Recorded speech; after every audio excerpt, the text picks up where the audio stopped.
Last Sunday, I preached a sermon about time. It was about chronos, which you remember is about chronological time. And it was about kairos. And kairos, for those of you who are interested, is spelled K-A-I-R-O-S, kairos, which is God's time. Remember the passage in Mark 1 where Jesus said, "The time is fulfilled and the kingdom of God has come near"? Well, that passage went right before the passage that I read this morning in Mark 1. Who was it who said that life is what happens when we are trying to do something else? Well, I don't know either, but it seems true. A while back, I was in a doctor's office, and I picked up one of the magazines there on the table. And I happened to notice an article that was entitled, "The Secret Test for Finding the Right Mate." Now, believe me, I'm not looking.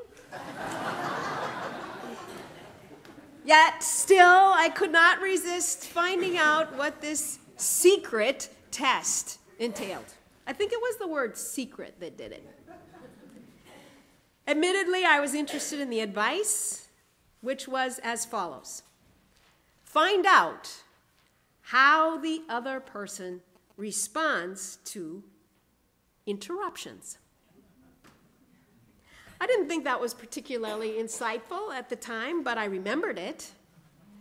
And the more I thought about it, the more I could appreciate what the author was saying. Because life is nothing if it's not a series of interruptions. It's about calling your spouse at work while he's feverishly trying to meet a deadline and informing him that you accidentally locked your keys in the car. Have I ever done that? Yes?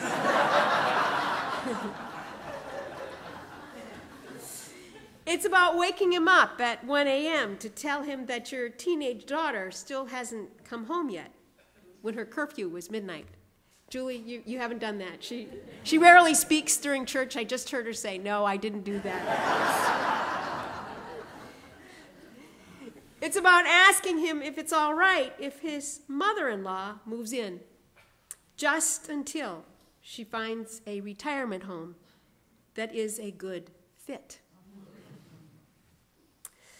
Life is all about interruptions. And what you want in a mate is someone who is willing to respond to them immediately. Immediacy matters to us, and it mattered to Jesus. In today's gospel reading, Peter and Andrew were interrupted in what they were trying to accomplish. Here they were on a hot day, just minding their own business, trying to earn their livelihood by catching the day's quota of fish, when Jesus walks up and tells them to follow him. He doesn't introduce himself first and explain who he is. They learn that as they go. He doesn't ask them if they will follow him. He simply tells them to follow. To follow. Not come along with me. To follow, to get behind him, and to go where he goes. And the amazing thing to me is that his very presence was so compelling that it was enough to make them drop whatever it was they were doing at the time and to go along. Notice that he makes no mention at all as to where he is going or what he plans to do. He doesn't tell them how long they will be gone, and he certainly doesn't tell them what to expect once they get there, wherever there happens to be. He tells them nothing. All he says is, "Follow me." This was highly unorthodox behavior, even for people in biblical times, because everyone knew that no self-respecting rabbi would ever think of going out and recruiting. If you were a man of God and worth your salt, the students would come to you, and not the other way around. To go out trying to solicit followers was bad form. But Jesus did it anyway. And why did he choose those particular men? What did he see in them that made them disciple caliber? My guess is that Jesus didn't go out specifically looking for qualified men. Instead, he qualifies the called. He qualifies whomever it is who responds to his call.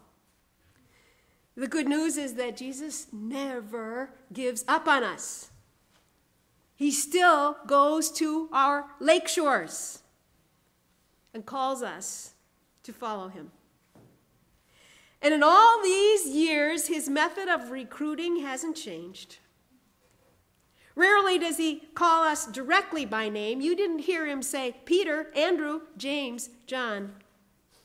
He calls us mostly by our hearts. He still doesn't introduce himself and tell us who he is. We discover that after we say yes. He simply, right while we are busy